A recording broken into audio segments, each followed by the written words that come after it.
आकाश news, खबरों की तह तक, खबरों की तह तक, खबरों की तह तक।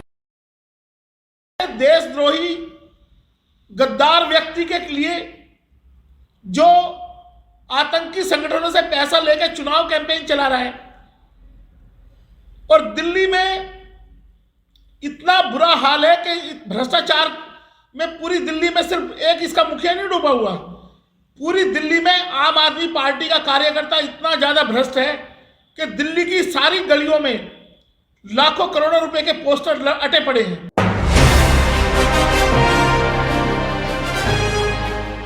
आपकी अपनी पार्टी पीपल्स के राष्ट्रीय अध्यक्ष एडवोकेट रामवीर सिंह चौहान ने एक प्रेस कॉन्फ्रेंस कर दिल्ली के मुख्यमंत्री अरविंद केजरीवाल पर जोरदार हमला बोला है। उन्होंने कहा कि यह पार्टी टेरर फंड से बनी है। आपको बता दें कि पिछले दिनों कुमार विश्वास ने अरविंद केजरीवाल पर आरोप लगाया था कि उनकी साठगांठ टेररिस्ट ग्रुपों से, टेररिस्ट संगठनों से है। इस बात को लेकर पंजाब के मुख्यमंत्री चरण सिंह चन्नी ने गृह मंत्री अमित शाह को पत्र लिखा है और जांच की मांग कराई है। इसी बात को लेकर रामवीर चौहान ने दिल्ली के मुख्यमंत्री पर हमला बोला है। आइए सुनते हैं प्रेस कॉन्फ्रेंस में उन्होंने क्या कहा। आज सबसे पहले तो मैं आप सभी मीडिया के साथियों का स्वागत करता हूं और ये जो पीसी बुलाई गई है इसमें दो बिंदु हैं हमारे पास कि देश की राजनीतिक घटनाक्रम के साथ साथ दिल्ली नगर निगम का चुनाव होने जा रहे हैं और आप लोगों ने देखा होगा कि दिल्ली निर्वाचन आयोग ने आज एक नोटिफिकेशन निकाला है। दिल्ली में सभी वार्डों के लिए रिटर्निंग ऑफिसर्स का नोटिफिकेशन कर दिया गया है, वो आज सभी न्यूज़पेपर में प्रिंट है। तो इस जो जहां हम बैठे हैं इस विधानसभा के लिए भी सभी जो रिटर्निंग ऑफिसर हैं उनका ऑफिस तय कर दिया गया है, उनका कार्यक्रम तय कर दिया गया। तो चुनाव की घोषणा में ज़्यादा वक्त नहीं है दिल्ली नगर निगम के। और जैसा कि सूत्रों से पता चला है कि भारतीय जनता पार्टी और आम आदमी पार्टी मिलके दिल्ली को दोबारा से एक निगम बनाने की साजिश रच रही है। जब इनसे पूरा काम नहीं संभल पाया तीनों वार्ड का, तीनों निगम का, तो अब दोबारा ये दिल्ली की जनता के सामने एक नया शिकूफा लेके आ रहे हैं कि अध्यादेश के जरिए एक अध्यादेश ला के तीनों निगम को एक करने की प्रक्रिया की साजिश चल रही है दिल्ली में। हम लोग जो चुनाव की रणनीति लेकर आए हैं तो हमने अब की बार कहा है कि दिल्ली में हमने एक कैंपेन चलाया कि कौन बड़ा भ्रष्टाचारी है, कौन छोटा भ्रष्टाचारी है। हमने दिल्ली की जनता से सवाल पूछा, पूरी दिल्ली में हमने मेंबरशिप के साथ साथ एक कैंपेन चलाया था कि भ्रष्टाचारी दिल्ली की जनता तय करे कौन भ्रष्टाचारी है। एक तरफ भारतीय जनता पार्टी 27,000 करोड़ के घोटाले की बात करती है, दूसरी तरफ आम आदमी 16,000 करोड़ के घोटाले की बात करती है। तो ये जो घोटाले हुए हैं, इन घोटालों के लिए दिल्ली की जनता को दोनों पार्टियां गुमराह कर रही हैं। साथ साथ दिल्ली के जो आम नागरिक हैं, खासकर महिलाओं के लिए हम आपके माध्यम से बात बताना चाहते हैं कि भ्रष्टाचार के साथ साथ जो दिल्ली को नशे के गर्त में धकेल दिया गया है। आज दिल्ली में शराब की एक बोतल के साथ एक बोतल फ्री दी जा रही है। लोगों ने फ्री की बात की तो हम उन फ्री का चाहने वाले वोटर से ये सवाल करते हैं कि आपको बिजली पानी फ्री मिल रहा था तो आपने आम आदमी पार्टी की सरकार बना दी। क्या शराब के नाम पे भी एक बोतल के साथ एक बोतल फ्री मिल रही है तो क्या अपने घर के पुरुष और महिला मेंबरों को आप शराब पिला के, जो फ्री की शराब मिल रही है, उसके नाम पे भी आप वोट डालना चाहेंगे?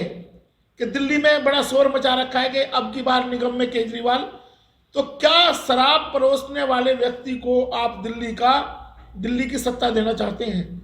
साथ साथ पिछले 2 दिनों से पूरे देश में एक नई चीज सामने आई है, लोगों ने बताया है और इसके बारे में अभी तक आम आदमी पार्टी के मुखिया ने कोई स्पष्टीकरण नहीं दिया है।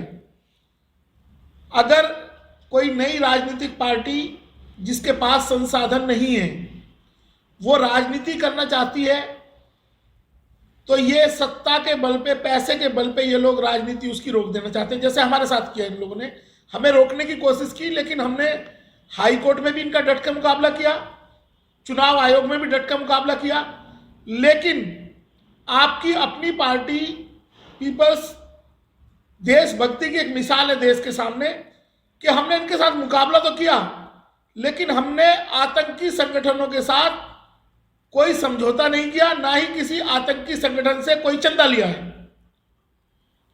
अगर किसी आतंकी संगठन या विदेशी संगठन से चंदा लेके आपको एक बड़ी राजनीतिक पार्टी खड़ी करनी है तो आपकी अपनी पार्टी पीपल्स उसका विरोध करती है। हम भारत के संविधान में भारत की संपूर्णता और संप्रभुता में आस्था रखते हैं, तो ऐसे देशद्रोही गद्दार व्यक्ति के लिए जो आतंकी संगठनों से पैसा लेकर चुनाव कैंपेन चला रहा है और दिल्ली में इतना बुरा हाल है कि भ्रष्टाचार में पूरी दिल्ली में सिर्फ एक इसका मुखिया नहीं डूबा हुआ, पूरी दिल्ली में आम आदमी पार्टी का कार्यकर्ता इतना ज्यादा भ्रष्ट है कि दिल्ली की सारी गलियों में लाखों करोड़ों रुपए के पोस्टर अटे पड़े हैं। आप ये बताइए कि जो गरीब आदमी चुनाव लड़ना चाहता है, जो भागीदारी करना चाहता है लोकतंत्र के पर्व में, उसके साथ ये पैसे का खिलवाड़ क्यों हो रहा है? इसका मतलब विदेशों में जो आतंकी संगठन बैठे हैं वो सारे के सारे टेरर आउटफिट्स आम आदमी पार्टी को फंडिंग कर रहे हैं, जिसकी वजह से ये सारे पोस्टर युद्ध दिल्ली में चला हुआ है। तो हम आपके सामने ये बात रखना चाहते हैं कि आपकी अपनी पार्टी पीपल्स दिल्ली में चुनाव 3 मुद्दों पे लड़ेगी। पहला मुद्दा होगा कि ना भ्रष्टाचार और ना ही शराब का व्यापार, और इस बार दिल्ली से देशभक्तों के देश विरोधियों का सफाया, इस बात को लेकर हम लोग चुनाव लड़ेंगे। 3 लाइनों के साथ हमारा चुनाव कैंपेन चलेगा और अब की बार दिल्ली में आपकी अपनी पार्टी पीपल्स की सरकार। वहीं इस मौके पर एडवोकेट रामवीर चौहान ने कई लोगों को पार्टी में ज्वाइन कराया, पार्टी की सदस्यता देकर उनको जिम्मेदारी सौंपी। पार्टी में शामिल कई लोगों ने, सदस्यता ग्रहण करने वाले लोगों ने पार्टी के प्रति समर्पण भावना को दर्शाया। आइए सुनते हैं क्या कहा इस मौके पर पार्टी की सदस्यता ग्रहण करने वाले लोगों ने। अभी आपको क्या जिम्मेदारी आपके अपनी पार्टी पीपल्स में दी गई है? सबसे पहले मैं मीडिया को बहुत बहुत धन्यवाद, और मेरे को आपकी अपनी पार्टी पीपल्स के राष्ट्रीय अध्यक्ष रामवीर सिंह चौहान जी और कार्यकारिणी के अध्यक्ष भानु प्रताप राजभर जी दिल्ली सेक्रेटरी की जिम्मेदारी दी गई है, और पूरी ताकत के साथ पूरी दिल्ली के अंदर हर विधानसभा के में जाके अपने कार्यकर्ता को तैयार करके और अच्छी तरह से कैंडिडेटों को बढ़ाएंगे, और आने वाले समय में आपकी अपनी पार्टी पीपल्स की एमसीडी में सरकार बनाए। ठीक, मुनीसपाल है जी, क्या जिम्मेदारी दी गई है आपको पार्टी में? सर जी, मैं नजफगढ़ का रहने वाला हूँ जी, और विधानसभा की जिम्मेदारी दी गई है जी, अपनी पूरी जिम्मेदारी के तौर पे जी, लगाऊंगा जी, मेहनत करके। जी। तो जिस विधानसभा की आपको जिम्मेदारी दी गई है वहाँ पर निगम चुनाव होने वाला है, तो कैसे वहाँ के उम्मीदवारों को तैयार करेंगे, कैसे चुनाव लड़वाएंगे? कोई रणनीति अभी तक तैयार है या आगे तैयार करेंगे? आगे तैयार करूंगा, अभी कोई तैयार नहीं है। ठीक है। अपने क्षेत्र की किसी भी खबर को आकाश न्यूज पर चलाने के लिए संपर्क करें 9540468146 पर।